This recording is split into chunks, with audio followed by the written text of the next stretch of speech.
नमस्कार, मी ईशा जगताप. हितगुजमध्ये आपलं स्वागत आहे. या विशेष कार्यक्रमातून आपण सुदृढ आरोग्याची गुरुकिल्ली मिळवतो थेट वैद्यकीय क्षेत्रातील तज्ज्ञ डॉक्टरांकडून. त्यांच्याकडूनच आपण विविध आजारांविषयी माहिती मिळवतो आणि त्यांवरील उपचारांविषयी देखील जाणून घेतो. आजचा आपला विषय अतिशय महत्त्वाचा आहे. विषय आहे हृदयविकार आणि अद्ययावत उपचार पद्धती, ज्याविषयी मार्गदर्शन करण्यासाठी आजच्या कार्यक्रमात सहभागी झालेले आहेत डॉक्टर गौरव वर्मा. नमस्कार डॉक्टर, कार्यक्रमात आपलं स्वागत आहे. डॉक्टरांची ओळख करून घेऊया. डॉक्टर गौरव वर्मा हे महाराष्ट्रातील सर्वात मोठ्या चॅरिटेबल हॉस्पिटल असलेल्या SMBT हॉस्पिटलच्या SMBT हार्ट इन्स्टिट्यूटचे संचालक आणि प्रख्यात वरिष्ठ हृदयविकार तज्ज्ञ आहेत. आतापर्यंत त्यांनी 10,000हून अधिक कार्डियक प्रोसिजर्स अतिशय यशस्वीरित्या पार पाडलेले आहेत आणि विशेष म्हणजे हृदयविकार तज्ज्ञांचे तज्ज्ञ म्हणून त्यांच्याकडे पाहिलं जातं. हृदयविकारातील अद्ययावत उपचार पद्धती असलेल्या तावी आणि कॉम्प्लेक्स एंजिओप्लास्टी या अतिशय क्लिष्ट अशा उपचार पद्धती मानल्या जातात. त्यात डॉक्टरांचा अगदी हातखंडा आहे. बाल हृदय विकार कमी करण्यातही त्यांचं विशेष योगदान आहे. दर महिन्याला ते 30 ते 40 लहान मुलांवर यशस्वी उपचार करतात. तसंच त्यांच्या विभागाकडून दर महिन्याला 120 पेक्षा जास्त एंजिओप्लास्टी पार पाडल्या जातात. राष्ट्रीय आणि आंतरराष्ट्रीय पातळीवर डॉक्टर प्रख्यात व्याख्याता म्हणून नावारूपाला आलेले आहेत. आता आपण अजिबात वेळ न दवडता त्यांच्याकडून सुदृढ हृदयाची गुरुकिल्ली जाणून घेऊया. डॉक्टर, सुरुवातीला अतिशय महत्त्वाचा प्रश्न. आजकाल आपण तरुणांना हार्ट अटॅक आल्याच्या बातम्या अगदी वारंवार ऐकतोय. तरुणांमध्ये हे जे वाढतं हृदयविकारांचं प्रमाण आहे ते का वाढते, काय सांगाल याविषयी? अलीकडे कालाला आपण जर बघतोय की ज्या तरुण वयाचे लोक आहेत 30 ते 50 मध्ये त्याला ते हृदय रोगाचं प्रमाण फार वाढलेलं आहे आणि मुख्य 4-5 कारण आम्हाला दिसतोय की ज्या ते नियमित करू शकतात त्या आजाराला. पहिला आहे आपला मानसिक स्ट्रेस. आपल्याकडे आता आपल्या शरीरासाठी वेळ नाही आहे. आपला पूर्ण दिवस कामावर जातो. आपल्याकडे भरपूर वर्क प्रेशर आहे आणि त्यामुळे आपलं जे मेंटल स्ट्रेस किंवा रिलॅक्सेशनचे साधन असतं ते फार कमी असतं. सेकंड, आपल्याकडे व्यायाम करायचा टाइम नाही आहे. अगदीच डॉक्टर, आजकाल ना आपण खरं तर आपलं संपूर्ण, केवळ हृदयच नाही तर आपलं संपूर्ण आरोग्य हे सुदृढ राहावं याच्यासाठी आपण नियमितपणे व्यायाम करणं आवश्यक असतं. तज्ज्ञ डॉक्टर वारंवार सांगतात की अगदी दिवसभरातून 1 तास नाही तर किमान अर्धा तास तरी आपण व्यायाम करायलाच हवं. पण आजकाल ना जे लोक जिम करतात त्यांच्यातही हार्ट अटॅकचं प्रमाण वाढलेलं आहे. या अनुषंगाने आपण याविषयी काय माहिती द्याल डॉक्टर? हा, ते सोबत फक्त व्यायाम करायला आपण त्याला नाही टाळू शकत. त्याच्यासोबत अजून भरपूर कारण असतं ज्यामुळे आपलं जे जेवण आहे त्याची आपण व्यवस्थित जेवण करत नाही. बाहेरचं जेवण, जंक फूड किंवा जास्त कार्बोहायड्रेटचं प्रमाण आपल्या डाएटला जास्त आहे. त्याच्यासोबत अनुवांशिकताचं प्रमाण आता वाढलेलं आहे. आपण बघतोय की बहुतेक आपले जे तरुण आहेत त्याला कोलेस्ट्रॉलचं प्रमाण नॉर्मलपेक्षा फार जास्त आहे आणि ते जास्त काळजी घेत नाही. ते टेक इट इझी ॲटिट्यूडमुळे ते थोडं दुर्लक्ष करत आहे. त्यामुळे त्यांच्या वजन पण नियमित प्रमाणे होत नाही आणि एक्सरसाइज तर आपण तुम्हाला सांगितलं की लोकांकडे वेळच नाही आज एक्सरसाइज करायला.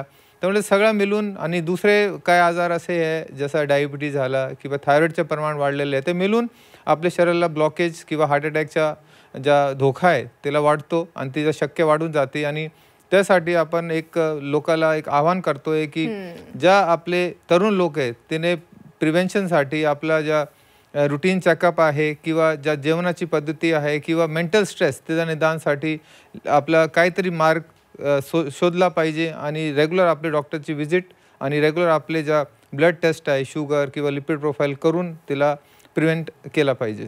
अगदीच नियमितपणे आरोग्याची तपासणी करणं अत्यंत आवश्यक असतं. डॉक्टर, एक ना आता मला माहिती आहे हा समज आहे की गैरसमज आहे, आपण तो दूर करावा. डॉक्टर असं म्हणतात की कोरोना लसीकरणापासून हृदयविकारांचं प्रमाण प्रचंड वाढलंय. तथ्य आहे याच्यात? ते गैरसमज आहे की कोरोनाचे जे लसीकरण आपण भरपूर लोकांनी म्हणजे मोदीजी इथे आवाहन केलेलं आहे आणि आपण बहुता 90% त्याला सक्सेस केलेलं आहे ते लसीकरण प्रोग्राम. आणि त्यामुळे काही जास्त काही तथ्य नाही आहे आणि सायंटिफिक काय पुरावा पण अवेलेबल नाही आहे की त्यामुळे काय हार्ट अटॅकचे किंवा हृदयविकारचे काय प्रमाण वाढलेले आहे. पण एक आहे की त्यामुळे कधीतरी सौम्य मायोकार्डायटिस नावाचा जो आजार आहे ते होऊ शकतं आहे, पण ते पण एक टाईम लिमिटेड असतं आणि आपोआप बरा होतं. उलट ज्या कोरोना आहे, समजा आपण तिला ट्रीटमेंट किंवा लसीकरण नाही घेतला तर त्यामुळे आपण असं पाहिलेलं आहे की ज्यावेळी कोरोनाचा प्रकोप होता त्यावेळ हार्ट अटॅक किंवा पायाची रक्तवाहिनीची ब्लॉकेज किंवा लंग्सचे असे आजार ज्यामुळे आपण ज्याला म्हणतो पल्मोनरी एम्बॉलिझम, थ्रोम्बोएम्बॉलिझम, ते आजार फार धोकेदायक असतात. तिला फार जास्त प्रमाण होतं आणि ते लसीकरणमुळे ते सगळं कंट्रोलला आलेलं आहे. आता आपण बघतोय की कोरोनाचा इवन ज्या केसेस आहे ते इथे जास्त सिरियस नाही राहत, इथे इमर्जन्सी काय केअरची गरज नाही पडत. त्यामुळे ते कोरोनाचे लसीकरण आपल्यासाठी जास्त म्हणजे युजफुल आहे आणि त्याचा जो धोका फार कमी आहे. आपण काय वाटत नाही की ते नाही घेतला पाहिजे, काय साईड इफेक्ट काय फार कमी आहे. डॉक्टर, असंही म्हटलं जातं की आजकाल तरुणांमध्ये किंवा पुरुषांमध्ये हृदयविकाराचं प्रमाण हे झपाट्यानं वाढते, हे खरं आहे?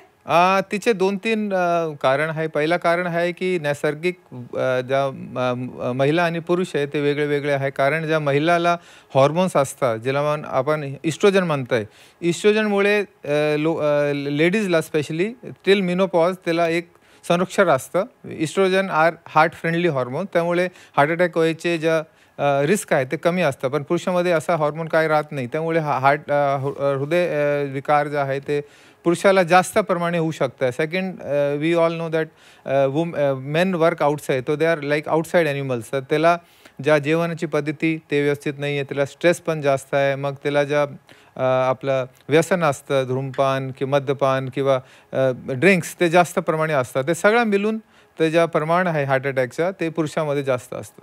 अच्छा, आता आपण जरा हृदयविकारांच्या उपचारांकडे वळूया. डॉक्टर, अनेक जण एन्जिओग्राफीपेक्षा सिटी एन्जिओग्राफी करण्याला प्राधान्य देतात. मुळात या दोघांमध्ये फरक काय आणि काय जास्त फायदेशीर आहे? सिटी एन्जिओग्राफी एक उत्कृष्ट तंत्रज्ञान आहे ज्यामुळे आपण ज्या हार्ट रक्तवाहिनीला ब्लॉकेज आहे तिचं माहिती घेऊ शकतं. पण सिटी एन्जिओ एक वेगळा डायग्नॉस्टिक टेस्ट आहे आणि it is not a alternative and it's not a replacement for our conventional angiography ज्या आपण एन्जिओग्राफी करतोय. त्यामुळे आम्हाला फक्त माहिती नाही त्याचे ट्रीटमेंट काय करावा तिची माहिती पडतो आणि इमिडिएटली ज्या समजा गरज आहे एन्जिओप्लास्टीची किंवा काही ऑपरेशनची इमिडिएटली आपण ते करू शकतो. पण सिटी एन्जिओला एक फक्त माहितीसाठी आपण रुटीनली ते ॲडवाईस नाही करू शकतं. तिची एक वेगळी इंडिकेशन्स आहे. काय तरुण लोक आहे ज्याला चेस्ट पेन होते, आम्हाला नॉन कार्डिक वाटतं आणि त्याला फक्त रूल आउट करायसाठी आपण सिटी एन्जिओच्या ॲडवाईस करतो.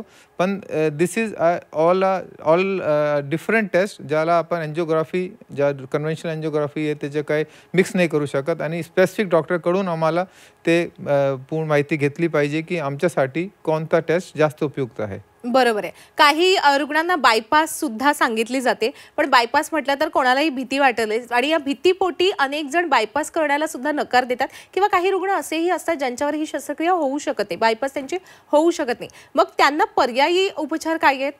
हां, ते खरं आहे की बायपास एक फार मोठं ऑपरेशन आहे ज्यामुळे पूर्ण छाती चिरून आपण हार्टची रक्तवाहिनीला बायपास ऐकायलाच केवढं गंभीर वाटतंय. खरं ते सिरियस सगळ्याचं मोठा ऑपरेशन आहे आपल्या आयुचं आणि आयुष्याला आपण एकदा बायपास करू शकतो, बरं तर बायपास होत नाही. त्यामुळे आपण असं नवीन नवीन टेक्नॉलॉजीमुळे ते टाळायचे प्रयत्न करतो आहे आणि काय लोकांना नक्की भीती असतं की त्याला बायपास नकोच आहे. 4 ब्लॉक राहिले, 5 ब्लॉक राहिले तरी पण ते वाटतं की आपण एकदा एन्जिओप्लास्टी करून बघू.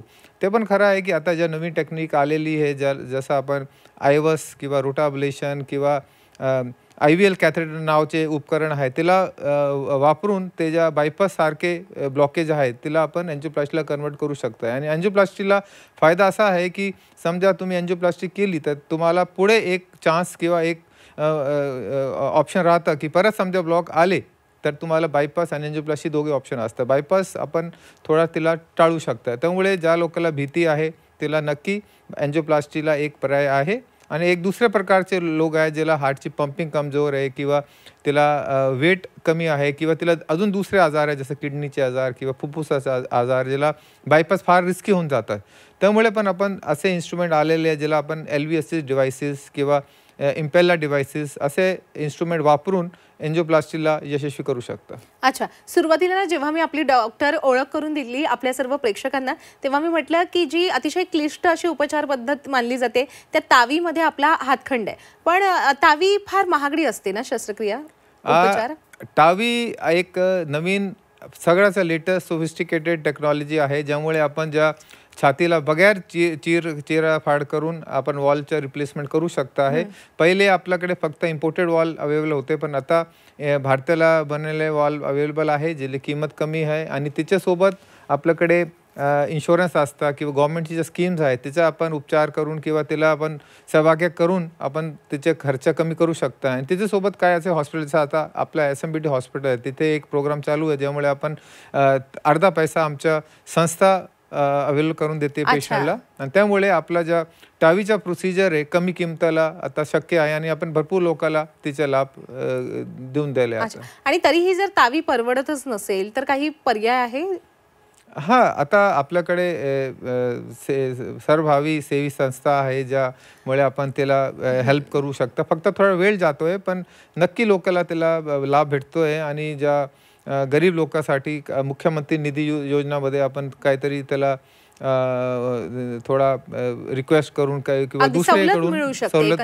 खरं तर ना डॉक्टर, आपल्या काही रुग्णांकडून सुद्धा प्रतिक्रिया आलेल्या आहेत, त्यांना कसा आराम मिळाला याचा ते आपण आपल्या प्रेक्षकांनाही दाखवूया. माझं नाव यमुनाबाई पांडुरंग व्यवहारे. माझं वय 75 चालू आहे आता. मला लय भरपूर त्रास होत होता. मला चालायला जमत नव्हतं. मला 7-8 पावलं टाकली का माझे दम लागायचा. मला छातीच लय माझी दाबून जायची, नशी धडधड करायची. मग डॉक्टरनी जेव्हा मला सांगितलं की तिचं ऑपरेशन ओपन हार्ट सर्जरी करावं लागेल, पण आमची इच्छा नव्हती तिची ओपन हार्ट सर्जरी करायची. आम्हाला भीती वाटायची की बाबा हे असं ओपन हार्ट केलं तर तिचं काय होईल, हृदय बंद पडेल, कसं होईल. पण मग आम्हाला डॉक्टरनी समजून सांगितलं की तिला काही होणार नाही, हार्ट न ओपन करता आपण तिचं ऑपरेशन करू आणि एकदम आई खूप चांगली होईल. ऑपरेशन नेताना बाई मला भीती नाही वाटली. आणि ऑपरेशन झाल्यावर मला ऑपरेशन संपूर्ण होस तर मी शुद्धीवर होते. मग ऑपरेशन चांगलं झालं माझं, टाके वगैरे काहीच नाही. म्हणजे हा उपचार केल्यानंतर मला चांगलं वाटतं आता. नमस्कार, माझं नाव आशिष ओमप्रकाश कलंत्री. आज जवळपास एक 15-20 दिवसापूर्वी माझ्या आई अरुणा ओमप्रकाश कलंत्री यांना श्वसनाचा खूप त्रास झाला नाशिक येथे. तर आम्ही तिथं नाशिकला एका खाजगी रुग्णालयात दाखवलं. त्यांनी तिथं एन्जिओग्राफी वगैरे आम्हाला करायला लावली. ते केल्यानंतर कळालं की ब्लॉकेजेस आहे. तर त्यांनी आम्हाला बायपास सजेस्ट केली तिथल्या डॉक्टरांनी. पण आईची तब्येत बघता आम्हाला बायपास हे होत नव्हतं. तर आम्हाला रेफरन्स म्हणून SMBTचा डॉक्टर गौरव वर्मा हे कार्डिओलॉजीचे चांगले सर्जन आहे, त्यांचा रेफरन्स मिळाला. त्यानुसार आम्ही SMBTत त्यांना दाखवलं. त्याच्यानुसार इथं दाखवल्यानंतर त्यांनी आम्हाला सांगण्यात आलं की नवीन टेक्नॉलॉजी आलेली आहे, तर आपण बायपास ऐवजी आपण ती टेक्नॉलॉजी वापरून पूर्णतः आपण पेशंटला बरं करू शकतो, सक्सेस होईल. क्रिटिकल आहे, पण त्यांनी चांगल्या प्रकारे आम्हाला धीर दिला, सगळं केलं. त्याच्यानुसार आम्ही डिसिजन घेतला की SMBTत ॲडमिट होऊन करावी. 9 एप्रिल 2025 रोजी आम्ही एन्जिओप्लास्टीची सर्जरी केली. साधारणतः 1.5-2 तास ती सर्जरी चालली. सर्जरी झाल्यानंतर वर्मा डॉक्टरांनी आम्हाला सांगितलं की पूर्णतः बरं झालं आहे. आता प्लास्टी जी होती ती सक्सेस झालेली आहे. आता बाकीचे जे पथ्यपाणी आहे त्यांनी ते लिहून दिले, सगळं केलं. आणि एवढं सगळं मोठं ऑपरेशन झालं, पण आम्हाला विशेष म्हणजे ही बात सांगू वाटते की आम्हाला 2 दिवसात डिस्चार्जही मिळाला. 11 तारखेला की सर म्हणे नाही आज डिस्चार्ज, पेशंट ओके, डिस्चार्ज द्या. पण ह्या सगळ्या घडामोडीत धावपळ 10-15 दिवसात आमच्या जेव्हापासून आम्ही SMBTत शिफ्ट झालो, तिथले डॉक्टर वर्मा असो किंवा नर्सिंग स्टाफ असो किंवा अजून काही असो, या सर्वांनी जी गाईडलाईन आम्हाला दिली, की जे वेळोवेळी मदत केली, मेडिसिन कुठं आणायच्या, काय आणायचं, कसं काय करायचं, काय प्रॉपर जी गाईडलाईन केली ती खरोखर म्हणजे सांगू शकत नाही अशी होती की खरोखर खूप चांगली हे आम्हाला मिळाली. आणि या सगळ्या ह्याच्यातनं आमच्या आईचा दुसरा जन्म झाला हे सांगण्यात काही हरकत नाही. आणि गौरव वर्मा तसेच आमचे बंधू होते, त्यांनी सांगितलं होतं की इकडे शिफ्ट करा. अमित कलंत्री किंवा बाकीचे जे पण सगळ्यांचे नाव लक्षात नाही आता, पण ज्यांनी सहकार्य केलं त्या सगळ्यांबद्दल धन्यवाद बोलून हे करतो. आम्ही आमच्या नातेवाईकांच्या रेफरन्सने डॉक्टर वर्मा सरांची ट्रीटमेंट घ्यावी म्हणून इथं आलो. तर ट्रीटमेंट दरम्यान डॉक्टरांनी सजेस्ट केलं की टूडी इकोच्या रिपोर्टनुसार की जे पंपिंग आहे हार्टचं पंपिंग हे 30% पर्यंत रिड्यूस झालेलं आहे. तर डॉक्टरांनी फर्दर ट्रीटमेंट एन्जिओग्राफी सजेस्ट केली. तर एन्जिओग्राफी करण्यासाठी त्यांच्या ज्या इन्फेक्शनमुळं किडनीला आलेली सूज, वाढलेलं क्रिएटिनाइन आणि लंग्समध्ये झालेले इन्फेक्शन याच्यामुळे ट्रीटमेंटला 4-5 दिवस गेले. त्यानंतर क्रिएटिनाइन कमी झाल्यानंतर एन्जिओग्राफी झाली. एन्जिओग्राफीत असं निष्पन्न झालं की वडिलांच्या हार्टला 5 ब्लॉकेजेस आहेत. तर त्याच्यापैकी एक ब्लॉकेज 100% आहे आणि बाकीचे 4 ब्लॉकेज हे 80% आहेत. तर त्याच्यावरती डॉक्टर वर्मा सरांनी एन्जिओप्लास्टी करण्याचा सल्ला दिला. जे महात्मा फुले जन आरोग्य योजना आहे त्यातही हे हॉस्पिटल लिस्टेड आहे आणि योग्य प्रकारे इथं ट्रीटमेंट होते. डॉक्टर असतील किंवा नर्सेस असतील किंवा जो सपोर्टिंग स्टाफ आहे त्यांचंही एकदम चांगला सहयोग लाभला. मी SMBTला 2021मध्ये आलो आणि त्यावेळेस माझं ऑपरेशन झालं. परत मला त्रास व्हायला लागला, छातीमध्ये दम यायला लागला आणि मी परत त्यांच्याकडेच आलो आणि माझं ऑपरेशन वर्मा साहेबांनी चेक केलं आणि मला खूप चांगल्या पद्धतीने ट्रीटमेंट दिली. आज मी त्यांच्या मेहरबानीने सुखरूप घरी जात आहे. अतिशय समाधानकारक अशा या सगळ्या प्रतिक्रिया होत्या डॉक्टर. डॉक्टर, कॉम्प्लेक्स एन्जिओप्लास्टी म्हणजे नेमकं काय असतं? त्यात कोणकोणते उपचार उपलब्ध असतात?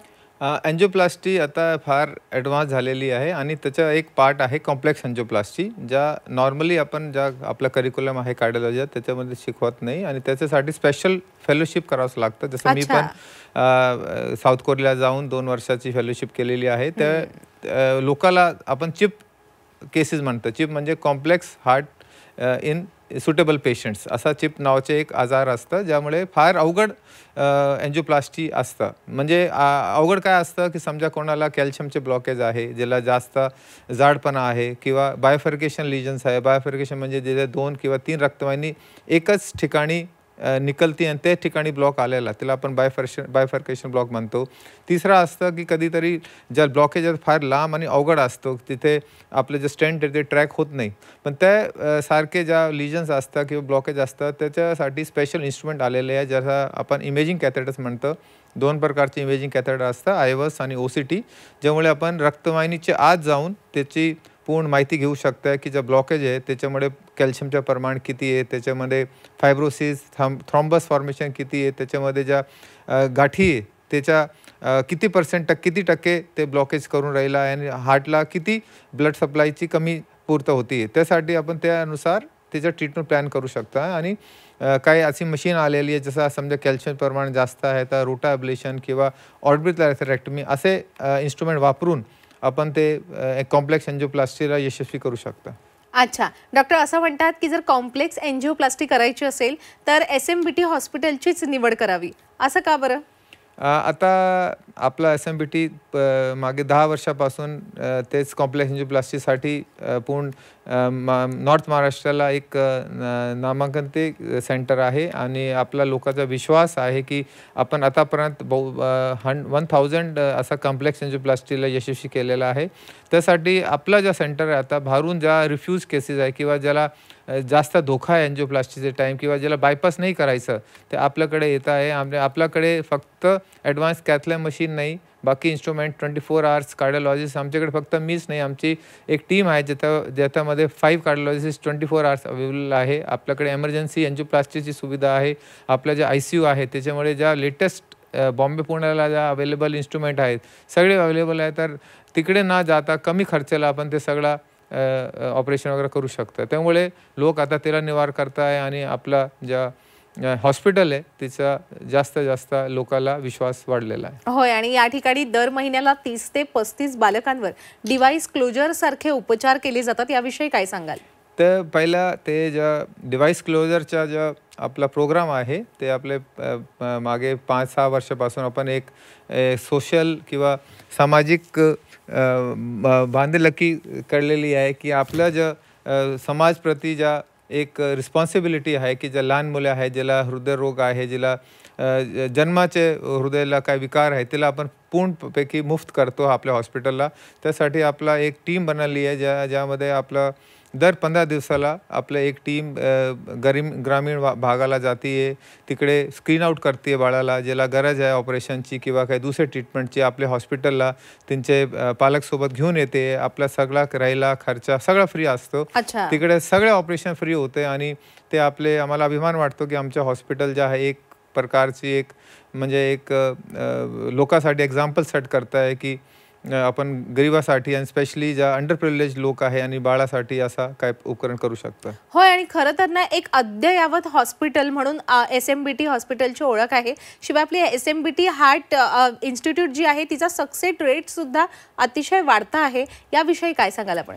आपण जसं बोललो की आतापर्यंत 10,000 जास्त एन्जिओप्लास्टी झालेली आहे आणि आपला जे सक्सेस रेट आहे आपण समजा नॅशनल सेन्सेक्स किंवा ज्या पर्सेंटेज ऑफ सक्सेस आहे ते आपण कम्पेअर केला तर त्यापेक्षा पण कम्पेरेबलच आहे, त्यापेक्षा जास्तच राहील आमचं. आणि ज्या आपला कॉम्प्लेक्सिटी जे आपण ऑपरेशन करतोय ते आपले 100 किलोमीटर जवळ कोण असा हॉस्पिटल नाही जिथे ते सगळा सुविधा एकच छताखाली उपलब्ध आहे. जसं तुम्हाला पहिले बोलू वर्ल्ड क्लास ICU, फार ॲडव्हान्स कॅथलॅब मशीन, आपले ज्या तंत्रविज्ञान आहे, आयवास रोटा आपला इन हाऊस आहे आणि आपल्याकडे ज्या सुपर स्पेशलिस्ट टीम आहे. त्यामुळे फक्त कार्डिओलॉजिस्ट नाही, त्याच्यामध्ये न्यूरोलॉजिस्ट, युरोलॉजिस्ट, गॅस्ट्रोएंटरॉलॉजिस्ट सगळं मिळून आपण काम करतोय. समजा एक पेशंटला किडनीचा आजार आहे, जसं आपण एक्झाम्पल पण पाहिला, एक पेशंटला एन्जिओप्लास्टी गरज होती पण त्याला क्रेटिनिन किंवा किडनीचा आजार होता, तर आपण किडनीचे डॉक्टरकडून माहिती घेऊन तिचं ट्रीटमेंट पहिले केला आणि नंतर आपण एन्जिओप्लास्टीला सक्सेस केला. आणि त्यासारखं फक्त मोठ्या हॉस्पिटल किंवा जिथे सगळ्या फॅसिलिटी अवेलेबल आहे तिथेच पॉसिबल आहे. अच्छा, आता आपण आलेलो आहोत या कार्यक्रमाच्या समारोपाकडे. डॉक्टर, जाता जाता आपण काय सांगाल की म्हणजे भविष्यातील संभाव्य धोके टाळण्यासाठी आपलं हृदय कायम सुदृढ राहावं यासाठी आपण काय करायला हवं, काय मोलाचा संदेश द्या? त्याला फक्त 5च मी बोलणं मला एक इच्छा आहे की लोकांकडे जाईल माझा ते एक उपदेश की पहिला आपला ज्या प्रिव्हेन्शन आपण म्हणतोय की prevention is always better than cure. म्हणजे आपला रेग्युलर हेल्थ चेकअप जास्त आहे त्याला आपण कधी टाळू नये. आपले ज्या समजा ज्या आपण बर्थडे आहे त्या दिवस आपण सगळे फॅमिलीचा आपला ब्लड टेस्ट केले पाहिजे. सेकंड, रेग्युलर एक्सरसाइज, डाईटचा कंट्रोल, स्ट्रेस रिलिव्हिंग फॅक्टर ज्या आम्ही स्ट्रेसला निदान करू शकतोय ते केले पाहिजे आणि हेल्दी आणि हॅपी राहायला पाहिजे. धन्यवाद. होय, बर्थडेच्या दिवशी सगळ्या फॅमिलीचं ब्लड चेकअप, ब्लड टेस्टिंग यापेक्षा मोठं सेलिब्रेशन नसू शकतं. डॉक्टर, आज आपण या ठिकाणी उपस्थित राहिलात आणि आपल्या सर्व प्रेक्षकांसोबत एवढी मौल्यवान माहिती शेअर केलीत त्याबद्दल मी आपले मनापासून आभार व्यक्त करते. धन्यवाद. धन्यवाद. प्रेक्षक हो, आता वेळ झालेली आहे इथेच थांबण्याची. ताज्या घडामोडींसाठी पाहत रहा झी 24 तास.